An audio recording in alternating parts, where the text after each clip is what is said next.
memutuskan untuk menyatakan berhenti dari jabatan saya sebagai Presiden Republik Indonesia terhitung sejak saya bacakan pernyataan ini pada hari ini, Kamis 21 Mei 1998.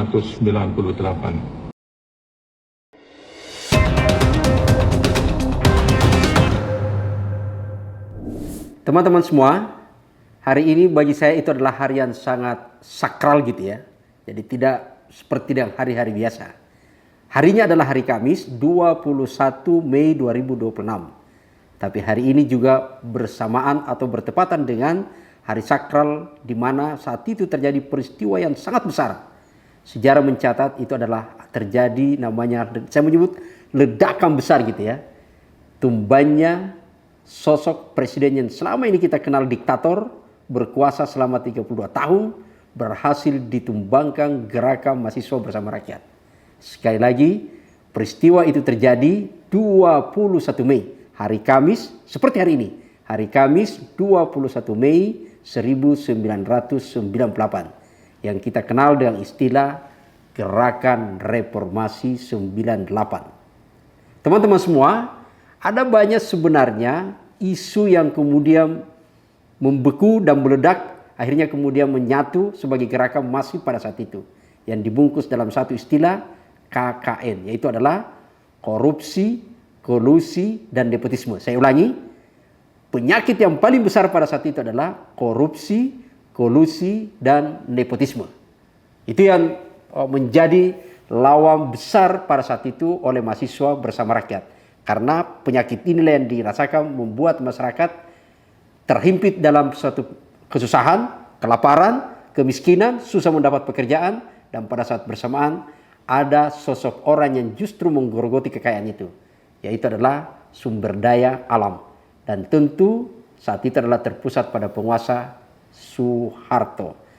Teman-teman semua, kalau kita menyaksikan video gitu ya, video tadi, atau mungkin ada yang bagian dari pelaku sejarah, tentu sangat bangga pada saat itu. Bahwa dalam gerakan yang masif itu, ternyata sesuatu yang tidak akan mungkin, jadi ada banyak pikiran pada saat itu, Soeharto tidak akan mungkin bisa diturunkan. Karena semua sudah dikuasai. Institusi negara, bahkan di baris bawah pun itu semua dikuasai. Tapi faktanya adalah tanggal 21 Mei, akhirnya Soeharto lengser. Tidak ada pilihan, mereka kemudian membacakan sendiri surat pengunduran dirinya gitu ya.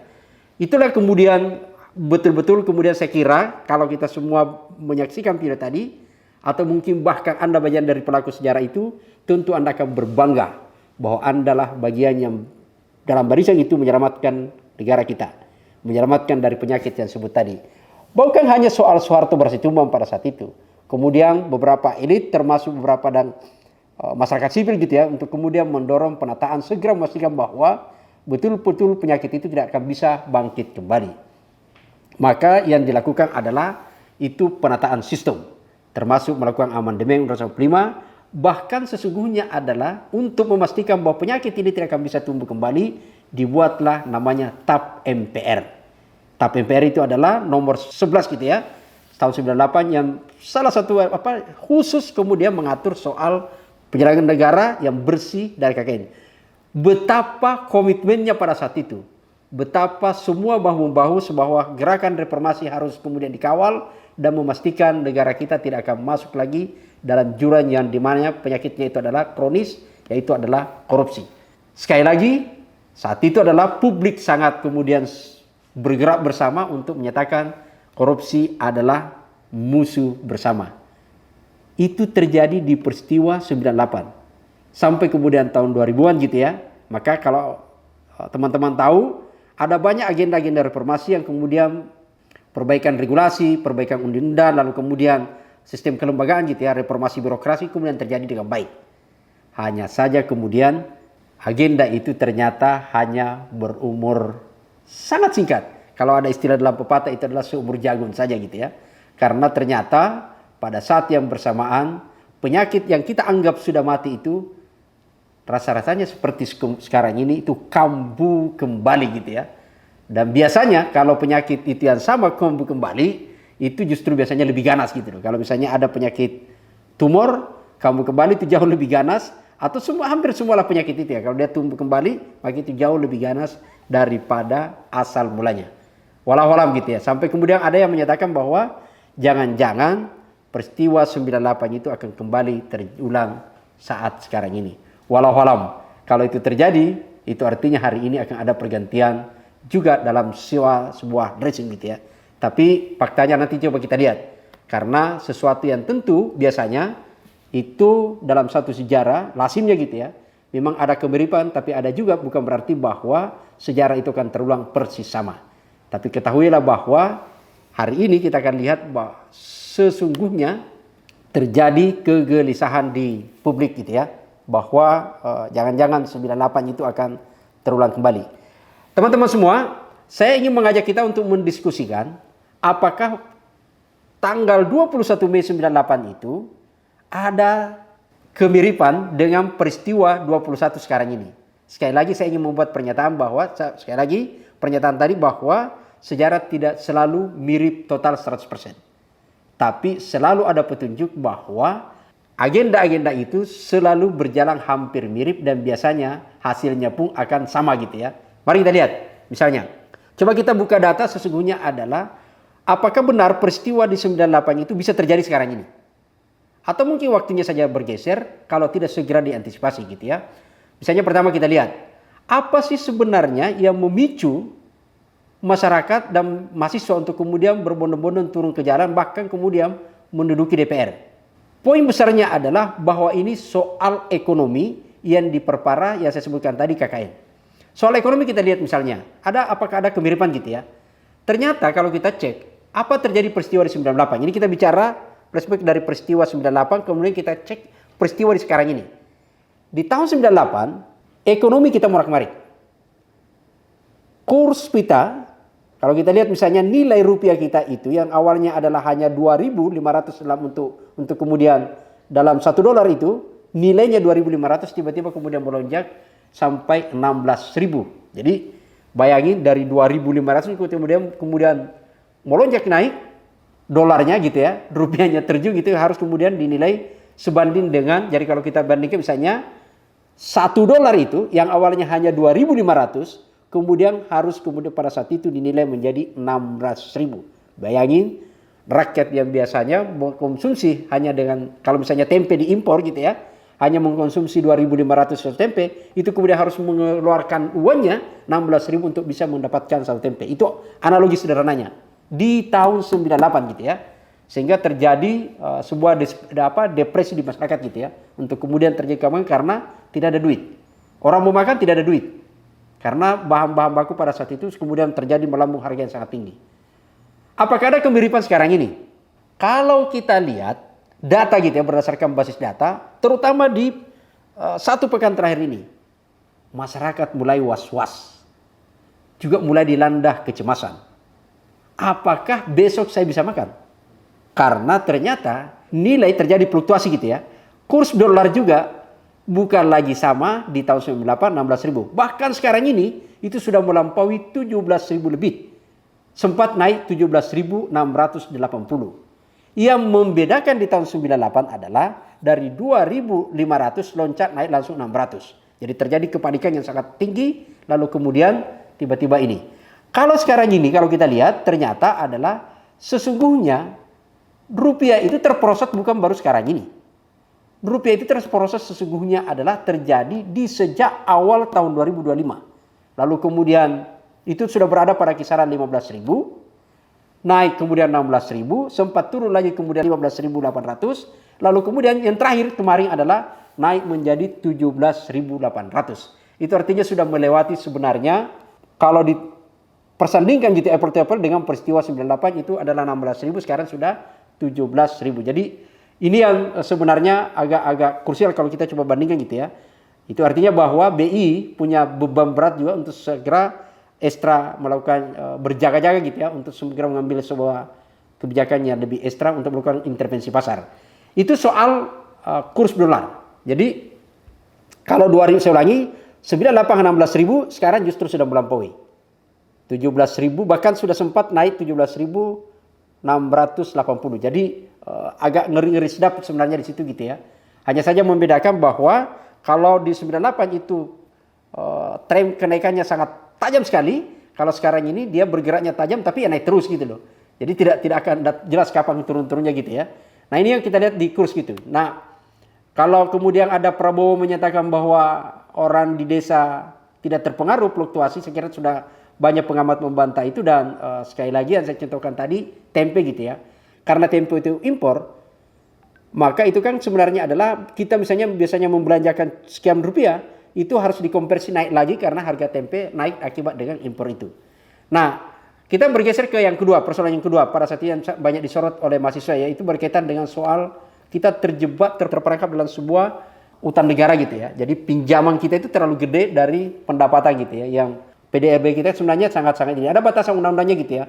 Batasan maksimal sebenarnya adalah 60% gitu. Nah, di tahun 98 utang pemerintah itu saya kritis sebenarnya adalah itu berada pada angka 60 sampai 70 US dollar gitu ya, miliar. Itu artinya kalau kita hitung-hitung pada saat itu 16.000 berarti kisarannya adalah 500 triliun. Jadi selain tadi nilai kurs, itu ada utang jatuh tempo yang kita ingat semua pada saat itu adalah IMF gitu ya. Itu kemudian Indonesia berada dalam situasi harus membayar utang itu sampai 5.000-an triliun gitu ya. Nah, kita lihat misalnya di posisi untuk di tahun 2026 ini. Ya lebih tinggi utangnya. Sekarang sebenarnya jauh lebih tinggi gitu ya. Dan kita ini sebenarnya berutang itu sejak kembali melonjak tinggi itu adalah justru di 10 tahun terakhir. Masih zamannya eranya Jokowi itu kan kemudian kita jor-joran pinjam sana sini gitu ya. Memang banyak orang yang menyebut itu artinya kita masih banyak dipercaya. Tapi tidak juga, karena ada banyak jebakan gitu ya. Kalau misalnya kita menjadi seperti rentenir gitu ya, seandainya utang piutang seperti individual gitu ya, hati-hati juga gitu loh. Makanya dalam Undang-Undang Keuangan Negara itu kan sebenarnya ada batasan. Di batas toleransi mana kita kemudian harus bisa meminjam. Harus kemudian dilihat pada posisi bagaimana potensial pendapatan kita untuk bisa membayar utang itu. Karena utang ini kan sebenarnya bukan hanya pokok, ada bunga yang harus kita bayar gitu ya. Dan sekarang ini teman-teman sekalian, justru sudah terlalu banyak beban kita untuk jatuh tempo utang itu. Dan bahkan pemerintahan sekarang ini selain pokok untuk membayar bunga saja dari pinjaman itu justru harus pinjam lagi gitu loh. Jadi kalau biasanya itu kan orang pinjam untuk kemudian berusaha gitu ya. Jadi biasanya kalau kita pinjam bagi orang yang biasa pinjam gitu ya, di perbankan atau di mana saja, itu kan pinjam untuk buka usaha. Sekarang ini justru pinjam untuk membayar bunga gitu loh. Jadi bukan lagi lubang tutup lubang gitu, tapi ini pada posisi adalah lubang yang sudah menganga dan harus kemudian dipinjam untuk bisa setidak-tidaknya kemudian bisa menutup sedikit gitu loh. Ini yang membuat kita dalam situasi ekonomi yang memang agak ngeri-ngeri sedap. Kalau banyak pengamat menyatakan bahwa sesungguhnya kalau pendekatan ekonomi, ini bukan politik ya, pendekatan ekonomi, maka situasi sekarang ini Indonesia itu berada pada titik di mana sudah memang belum lampu merah, tapi sudah mendekati lampu merah. Jadi lampu kuningnya sudah mendekati merah gitu ya. Artinya sebenarnya adalah orang semua bersiap untuk gas atau harus berhenti. Pilihannya cuma dua, tancap atau berhenti. Kalau Indonesia mau selamat maka harus segera mengambil kebijakan yang luar biasa. Kalau tidak mau selamat, mau seperti Soeharto ya sudah mundur saja gitu loh. Ini posisi yang sebenarnya pilihan-pilihan dalam situasi ekonomi seperti itu gitu ya. Nah, hal lain selain persoalan ekonomi yang saya sebutkan tadi, ini yang paling krusial juga adalah persoalan KKN gitu ya, korupsi, kolusi dan nepotisme. Ekonomi terpuruk itu karena kemudian kejadiannya mahasiswa pada saat itu adalah karena ada korupsi, karena ada kolusi, karena ada nepotisme. Dan korupsinya terpusat pada saat itu di Cendana, yaitu adalah Soeharto pada saat itu gitu ya. Sebagai presiden yang sangat otoriter kemudian menguasai semua sendi-sendi dan korupsi itu kemudian terpusat di sana. Baik itu melalui yayasan-yayasannya, lalu kemudian bahkan keluarganya membentuk beberapa usaha gitu ya. Kalau orang yang biasa membaca, kalau seumuran saya pasti masih ingat gitu ya. Tapi kalau yang di bawah tentu mungkin membaca banyak sejarah bagaimana kemudian referensi-referensi berkaitan tipologi korupsi Soeharto. Tipologi tentang korupsi keluarga Soeharto gitu ya. Yang misalnya kita tahu ada dulu Badan Penyangga Cengkeh. Lalu kemudian ada Badan Penyangga Jeruk. Lalu kemudian ada kalau kita ingat pada saat itu juga sebenarnya adalah ada bisnis mobil nasional Timur. Kan ini semua adalah korupsi yang kita duga pada saat itu adalah sebuah jenis-jenis yang untuk berusaha melegalkan korupsi di Indonesia gitu ya. dan data Transparansi Internasional pada saat itu adalah mencium bahwa kemungkinan besar ada 15 sampai 13 miliar dolar yang berhasil dijarah pada saat itu ya. Walau alam. Nah, kalau korupsi pada saat itu menjadi musuh bersama, apakah pertanyaan besarnya adalah apakah korupsi itu justru tidak ada sekarang? Yang saya sebutkan tadi apakah betul mati? Sayang sekali data kita ternyata sebaliknya. Korupsi itu justru jauh lebih ganas. Kalau kita banyak membaca referensi, dikenal istilah pembagian kekuasaan. Dalam teori pembagian kekuasaan inilah yang diharapkan untuk mencegah terjadinya pemerintahan yang otoritarian, tentu terjadinya pemerintahan yang akuntabel, tentu terjadinya pemerintahan yang bersih, dan pada saat bersamaan tidak ada korupsi. Tapi yang terjadi sekarang ini adalah bukan pembagian kekuasaan, tapi sepertinya ini adalah pembagian wilayah korupsi. Maka jangan heran kemudian di era sekarang ini hampir tidak ada lini institusi yang tidak ada terjebak kasus korupsi. Mau itu di istana, mau itu di kementerian, mau itu di DPR, tidak ada yang bebas dari kasus korupsi. Memang sekarang ini belum ada presiden Indonesia yang ditangkap karena korupsi. Tapi sudah ada yang dilapor karena korupsi. Mulai dari Soeharto, bahkan Jokowi pun pernah dilaporkan oleh Ubedillah dan kawan-kawan itu kemudian dalam kasus korupsi bersama keluarganya gitu ya. Walau alam apakah terbukti atau tidak, yang pastinya sampai hari ini KPK belum menindaklanjuti laporan tersebut. Sehingga susah kita menyatakan apakah itu terbukti atau tidak. Karena KPK walau alam apakah takut membongkar atau karena kurang bukti. Sampai hari ini KPK tidak ada penjelasan soal itu. Inilah yang terjadi bahwa korupsi terjadi di mana-mana. Bukan hanya kalau polanya pun berbeda gitu ya. Kalau dulu korupsinya itu adalah memarkup dana, sekarang ini malah melegalkan dengan korupsi dengan melakukan korupsi di legislasi, korupsi di peraturan dan macam-macam. Kita tahu misalnya bagaimana modus untuk korupsi di tambang, bagaimana modus mereka di korupsi perizinan, undang-undang cipta kerja, merevisi undang-undang KPK untuk melepaskan penegakan hukum, lalu kemudian membuat undang-undang cipta kerja, lalu kemudian pada saat bersamaan di mana-mana melegalkan terjadinya praktek monopoli dan korupsi. Kasus MBG, kasus Koperasi Merah Putih adalah salah satu yang sekarang ini banyak disorot oleh publik, adalah salah satu entitas yang paling rawan terjadi korupsi dan nepotisme di sana. Apalagi kalau kita bicara nepotisme gitu ya. Karena kalau dulu Soeharto itu nepotismenya untuk di birokrasi hanya satu anaknya, yaitu ada Nomor Batutu jadi menteri gitu ya, dan itu pun di fase terakhir. Kalau sekarang ini jangan tanya, bahkan ada anak yang dipaksa kemudian akhirnya merubah undang-undang MK hanya untuk meloloskan jadi wapres. Belum lagi pada kementerian-kementerian lain, dan bahkan sekarang ini kita cek saja. Ada berapa orang yang duduk di komisaris itu punya relasi keluarga di pemerintahan. Bahkan kalau bukan relawan, paling tidak adalah justru mereka sempat menikmati atau punya kedekatan dengan orang-orang yang berkuasa sekarang ini. Betapa berbahayanya nepotisme sekarang ini daripada yang lalu. Kenapa kemudian terpelihara? Karena lagi-lagi sama dengan di era 98, pengawasan sekarang ini sudah tidak ada. Kalau di 98 tidak ada pengawasan karena memang undang-undangnya mengatur seperti itu, melumpuhkan DPR, jadi ada DPR tapi cuma cap stempel, ada partai politik tapi hanya namanya partai politik gitu ya, tapi tidak punya kekuatan, karena kemudian pada saat itu adalah hanya yang berkuasa saat itu adalah Golkar, dan Golkar pada situ mengklaim dirinya bukan partai politik, dan Golkar itu di situ adalah pembinanya Soeharto. Sangat berat sekali. Ada P3, ada PDI sebagai partai politik pada saat itu, tapi kemudian begitu mereka berteriak bisa dibubarkan. Jadi agak betapa otoriternya peristiwa pada saat ini. Saat itu gitu ya. Sekarang ini ada banyak partai politik, tapi justru mirip-mirip juga di tahun 98 atau pada saat Orde Baru gitu ya. Karena ternyata ada, kalau sekarang ini istilahnya adalah koalisi jumbo. Warna baju partai politik berbeda, bendera kita, ukuran benderanya boleh berbeda, tapi misinya adalah sama-sama mengamankan, menjaga, atau berkoalisi dengan pemerintah. Sehingga harapan check and balance itu sudah tidak ada.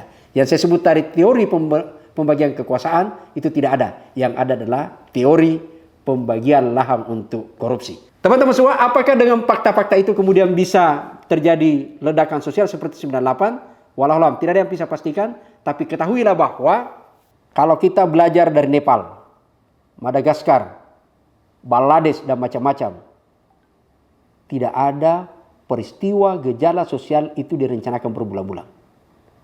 Yang terjadi biasanya adalah hanya pemantik kecil, peristiwa-peristiwa kecil kemudian memantik karena ada kejenuhan publik, tingkat yang sudah frustasi masyarakat yang selama ini terhimpit pada kesulitan.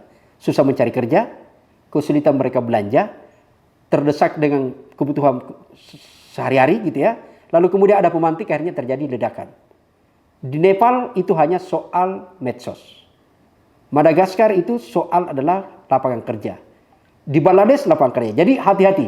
Tidak ada yang bisa menjamin apakah hari ini akan ada ledakan. Segitu juga pun tidak bisa menjamin apakah hari ini tidak akan ada ledakan. Yang menjadi tantangan kita adalah bagi pemerintah. Bagaimana presiden menantunya pernah menjadi menantu Soeharto, itu adalah Prabowo hari ini. Itu bisa mengantisipasi persoalan-persoalan tersebut tadi. Memastikan tidak ada nepotisme, memastikan tidak ada korupsi. Prabowo tidak perlu pidato berapi-api sampai pukul-pukul podium untuk menyatakan mengejar pelaku korupsi di Antartika, tapi kemudian pada saat bersamaan mereka membuka ruang-ruang korupsi itu. Yang harus dilakukan adalah justru tindakan tegas. Bagaimana menutup celah? Tentu dengan cara membuka ruang publik untuk mengkritisi pemerintahan.